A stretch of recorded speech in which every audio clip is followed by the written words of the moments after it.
കാരണം നമ്മൾക്കറിയാം സ്ത്രീകൾക്ക് നമ്മൾ സാധാരണ നല്ല ഭക്ഷണങ്ങളും നല്ല ആയുർവേദ മരുന്നുകളും കൊടുക്കുക. പ്രസവിച്ച് കിടന്നതിന് ശേഷവും ഒരു കുട്ടി മെൻസസ് സ്റ്റാർട്ട് ചെയ്യുമ്പോഴായിരിക്കും നമ്മൾ മരുന്നുകളും നല്ല നല്ല ഭക്ഷണങ്ങളും കൂടുതൽ കൊടുക്കാനായിട്ട് ശ്രമിക്കുക.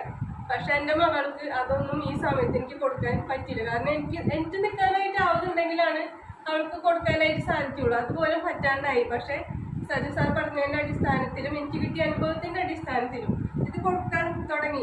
കൊടുത്തപ്പോൾ ബന്ധുക്കളൊക്കെ പറഞ്ഞു ചെറിയ കുട്ടിയാണ്, വെറുതെ കൊടുക്കണ്ടാട്ടാന്ന് പറഞ്ഞു. പക്ഷെ എനിക്ക് കിട്ടിയ അനുഭവത്തിൽ, എനിക്ക് വിശ്വാസത്തിൻ്റെ അടിസ്ഥാനത്തിൽ ഞാൻ ആ സമയം തൊട്ട് തന്നെ മെൻസസ് ആയി 3-4 ദിവസം കഴിഞ്ഞപ്പോൾ തൊട്ട് തുടങ്ങി. പിറ്റേ മാസം തൊട്ട് അവൾക്ക് യാതൊരു വിധത്തിലുള്ള വയറുവേദനകളും ഇല്ല. കാരണം ഇതിൽ 50 തരം പോഷകങ്ങളാണുള്ളത്. 50 തരം പോഷകങ്ങളും 13 തരം വിറ്റമിൻസ്, 13 മിനറൽസ്, 13 തരം ബൊട്ടാനിക്കൽസ്